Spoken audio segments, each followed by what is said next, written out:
Hey everybody. So we're in a poorly lit car. It's late at night. It's like 11 o'clock.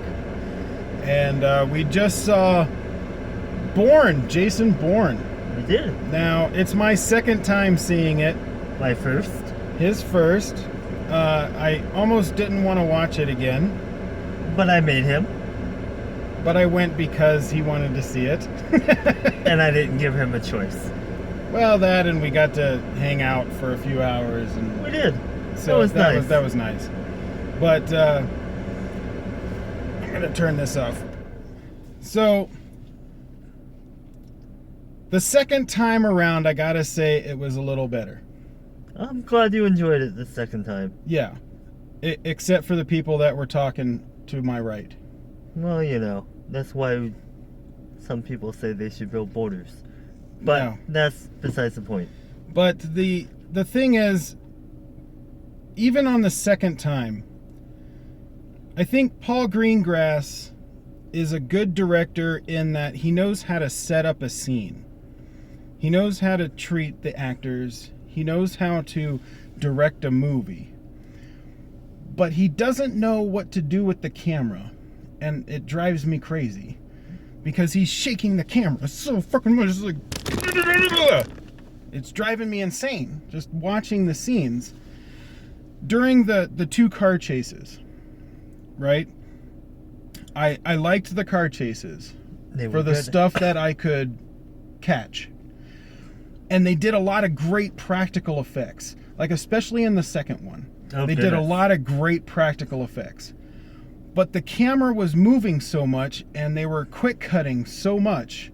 Like the average scene was the average scene was maybe a half a second, that you could see the great practical effects that they were doing from multiple angles. There was part of it where there was an element of that second car chase that reminded me a little bit of that scene in Die Hard 5 when they're in Russia. Yes, however, But I think the one in Die Hard 5 was filmed better. right, because they pulled the camera back and they kept it stable so that you could actually watch it. It also reminded me of The Dark Knight when Yes. they were chasing Joker in the Mack truck. Yes. But again, the camera was stable. Nolan kept the camera stable. You got to see the practical effects. And so I kind of felt cheated out of the action scene because I felt like I was only getting like 40% of the coolness that was actually going on. I think the documentarian that might be filming on the background might have better footage than what was in the movie. And that's frustrating to me. Because I'm like, there's so much goodness in there, but you're not getting it. You're not Right. grabbing it. And the same with the fight scenes where Yeah, the especially one of the last fight scenes. There's no spoilers. We're not giving anything away. But in one of the last fight scenes, it reminded me a lot of the fight scene from the Bourne Supremacy that was in that living room in the house, yes. where he throws him up against the one of the few scenes I do remember. He throws him up against the curtains on the window. And you couldn't tell what was going on in that fight scene. Like it was so shaky and so quick cut that you're basically just trying to look at the seat in front of you so you don't get seasick, and then when you're done, Bourne wins. And you're like, okay. And that's what that fight scene felt like. I think Ultimatum was actually directed better for the fight scenes than this one or Supremacy. And of course, Legacy is the worst movie out of all of them. I don't like that movie at all. With Alex Cross. Right. The opening sequence was great, but the rest of the movie sucked. The story was even bad. But it's really frustrating because I want Paul Greengrass to be a great director. And I think he can set up the sequences, he can set up the storyline, he can set up everything else very well. I just want him to keep the fucking camera still and not cut it every half a second. True story. If he could do that, it would be amazing. But it's so frustrating watching the movie because I'm like, I want to love it. But so the first time I saw it, I gave it in my head a 5 out of 10. How are you feeling about it now? 6 out of 10. But that's only because it's the second time I saw it and I kind of knew what the action was going to do. And so I could focus a little better on where it was going. But it was still really annoying to try and focus on it the whole time. I shouldn't have to focus on that. Like the movie should give it to me. And I should just enjoy it. I shouldn't have to like be concentrating really hard to figure out what's going on every half a second throughout the entire sequence.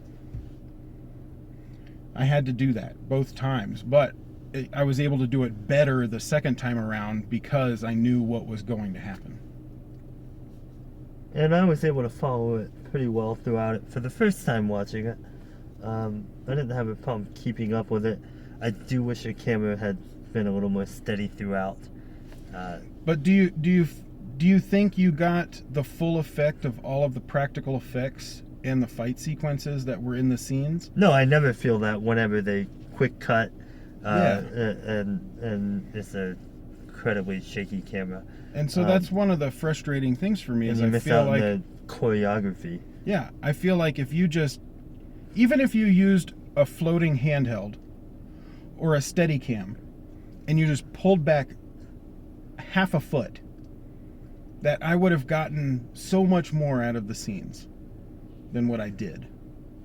And those are very simple changes. It doesn't seem like it's that hard to do.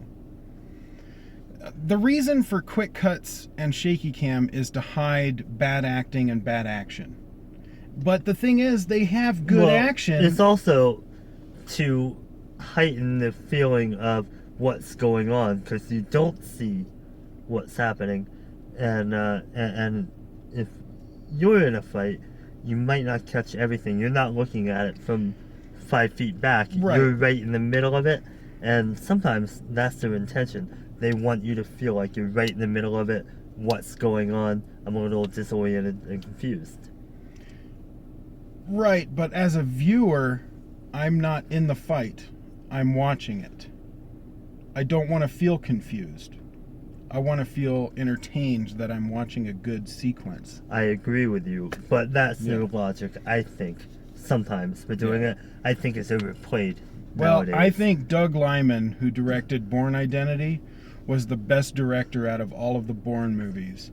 Because even though he did have some quick cuts, and the camera did move a little bit, they weren't shaky cam, it was more of a floating camera. Right. So it may have moved a bit, but it wasn't jarring. Right. And there were some quick cuts, but you could tell, because the camera was pulled back, you could tell everything that was going on. Right. That they had trained to do those scenes. Whenever I see shaky cam and really close-up quick cuts, to me it says you didn't train for this and you're just like waving your arms around and creating a fight scene out of nothing. I bet we could pull that off, even.